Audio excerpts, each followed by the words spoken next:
How are we doing today? Focusing in on my bed. There's my window. This is where my dog and I sleep. So everybody's wondering how I fared through this storm. Well, let me show you. So my dog and I sleep here, and it's about 2:37 in the morning, and all of a sudden I heard a loud explosion. And I covered my dog because I thought the house was coming down. And I turned around and I got showered with this. Check that out, huh? Isn't that some nice shit? Right there. You could tell right here that water was coming through the wall and through the outlets right there.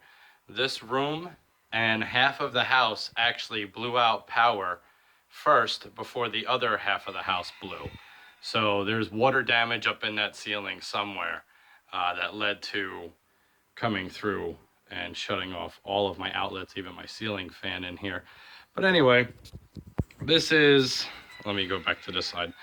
This is here, I was sleeping, like I said, right there. And I cleaned off my bed, all the moldy sheetrock. There's black mold, as you can see, all over the place. I'm gonna get in there and bleach the shit out of that.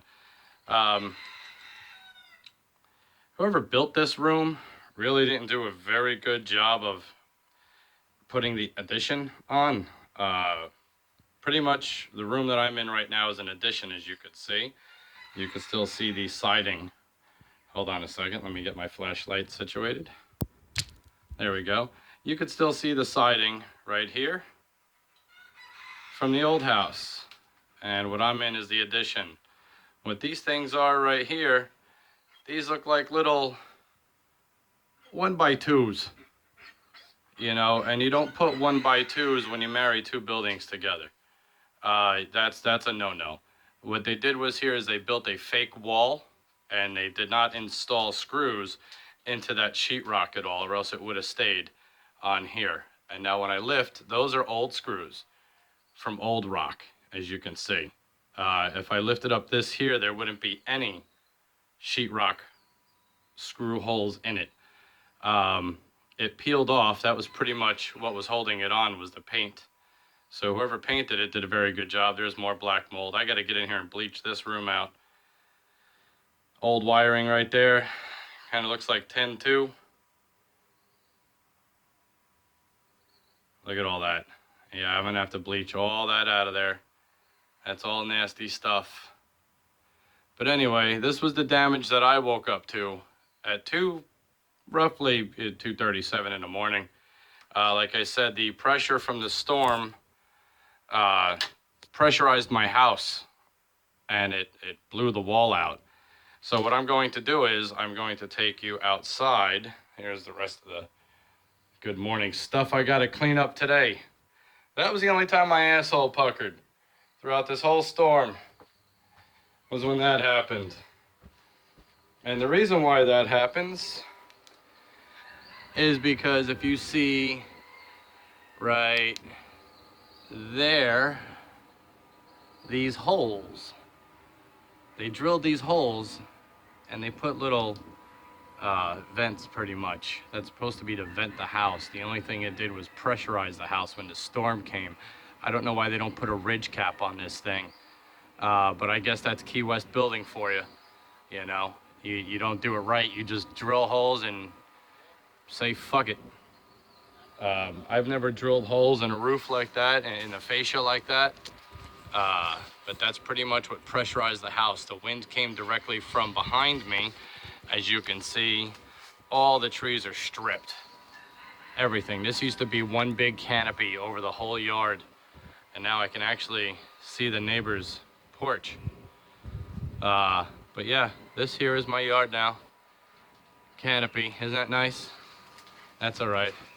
But anyway, the real damage was done inside, and I'm ready about to do a cleanup, so I'll do a video of the cleanup after I clean it up and show you the cleaned up part. But as of right now, yeah, that was the big part of the destruction of the house, was the inside wall exploding on me while I was sleeping. Thought the house was coming down. I grabbed my dog. I ran outside real quick, did a yard check. House looked fine on the foundation. I went back inside. I opened up this right here, which goes into the attic, which is where those vents are. I had to equalize the pressure since all the windows were sealed shut. Had to equalize the pressure in here. So I opened this, and I also opened up my door, which is right behind me. And that equalized the pressure in here, and it stopped the house from shaking. So all in all, I pretty much saved the house from being blown off the foundation. This house was vibrating. As you can see, my wall blew out. And yeah. So if you're ever in a hurricane, a tornado, or anything, something I learned out in the Midwest, reduce the pressure inside the house or else it's going to explode. Case in point, very good example of some poor craftsmanship, because this should have never have happened. Never have happened. This right here, that's garbage. Look at that. It blew right off my wall, peeled all the paint back. Paint I'm not too worried about. It's that power right there. That water coming out of the outlet, that kind of chaps my ass a little bit. There's water all over the wall, so that means there's a leak in the roof, which can easily be fixed if they do it properly. They should just give me the shit and let me do it. This way I know it's done right. But yeah, that's my wall that exploded on me. That's my, let me back up so you can get the full effect of it. Like I said, there was my bed. My dog, the pillows are still in the shape. See, I covered my dog. If you see this pillow right here, when the wall exploded, I grabbed the pillow from behind my head and covered my dog, which he sleeps right here. And I wanted to make sure he was safe. And then, yeah, the wind was coming in at about 180 miles an hour when that wall blew out on me. But it showered me and the dog. And I threw all the shit here on the floor. All those broken pieces, they were all over me. Isn't that nice? Got hit in the face. I think I actually chipped a tooth. The back of my tooth feels like it's cracked. But that's no big deal. My dog's alive, that's all that matters. But this here is the damage that was caused by the storm here in my bedroom, so I'm ready about to do a cleanup.